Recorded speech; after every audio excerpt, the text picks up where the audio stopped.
मार्च 2026 में Indian stock market ने investors को हिला कर रख दिया है। सेंसेक्स और निफ्टी में हजारों पॉइंट्स की गिरावट आ चुकी है। लेकिन सबसे चौंकाने वाली बात यह है कि इस गिरावट की वजह इंडिया नहीं बल्कि ग्लोबल टेंशन है। तो आखिर मार्केट क्यों गिर रहा है? क्या ये सही टाइम है इन्वेस्ट करने का? और मार्केट कब रिकवर करेगा? आइए समझते हैं।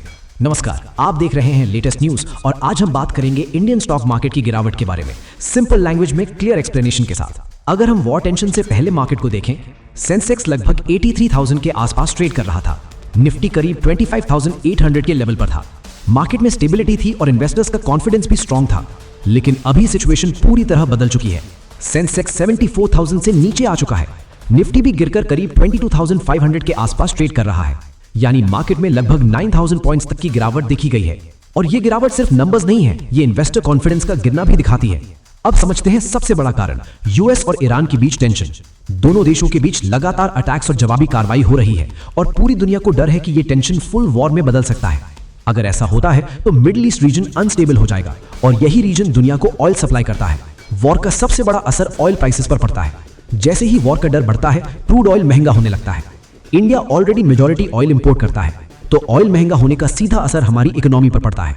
कंपनीज का खर्च बढ़ता है, प्रॉफिट कम होता है और मार्केट गिरता है। ग्लोबल अनसर्टेनिटी बढ़ते ही फॉरेन इन्वेस्टर्स अपना पैसा निकालने लगते हैं। इसे FII सेलिंग कहा जाता है। जब बड़े इन्वेस्टर्स सेल करते हैं तो मार्केट तेजी से नीचे जाता है। मार्केट गिरता देख छोटे इन्वेस्टर्स डर जाते हैं और पैनिक में शेयर्स बेच देते हैं। इससे गिरावट और तेज हो जाती है। इंडियन रुपी भी डॉलर के मुकाबले कमजोर हो रहा है। इससे इंपोर्ट महंगा होता है और इन्वेस्टर्स का कॉन्फिडेंस और गिरता है। अब सबसे इंपॉर्टेंट सवाल, क्या अभी इन्वेस्ट करना चाहिए? आंसर है हाँ, लेकिन स्मार्ट तरीके से। मार्केट गिरने का मतलब है कि अच्छे स्टॉक्स अब लोअर प्राइस पर मिल रहे हैं। पहला, SIP शुरू करें। दूसरा, एक साथ पूरा पैसा इन्वेस्ट ना करें। तीसरा, थोड़ा थोड़ा करके इन्वेस्ट करें। चौथा, स्ट्रॉन्ग कंपनीज चुनें। पांचवा, शॉर्ट टर्म ट्रेडिंग से बचें। गोल्डन लाइन, जब मार्केट गिरता है स्मार्ट इन्वेस्टर्स बाइंग करते हैं और जब मार्केट हाई होता है बिगिनर्स एंट्री लेते हैं। अब सबसे बड़ा सवाल, मार्केट कब रिकवर करेगा? अगर यूएस ईरान टेंशन कंट्रोल में आ जाता है तो अगले 2 से 3 महीनों में रिकवरी शुरू हो सकती है। लेकिन अगर वॉर और बढ़ता है तो मार्केट को रिकवर होने में 6 महीने या उससे ज्यादा समय लग सकता है।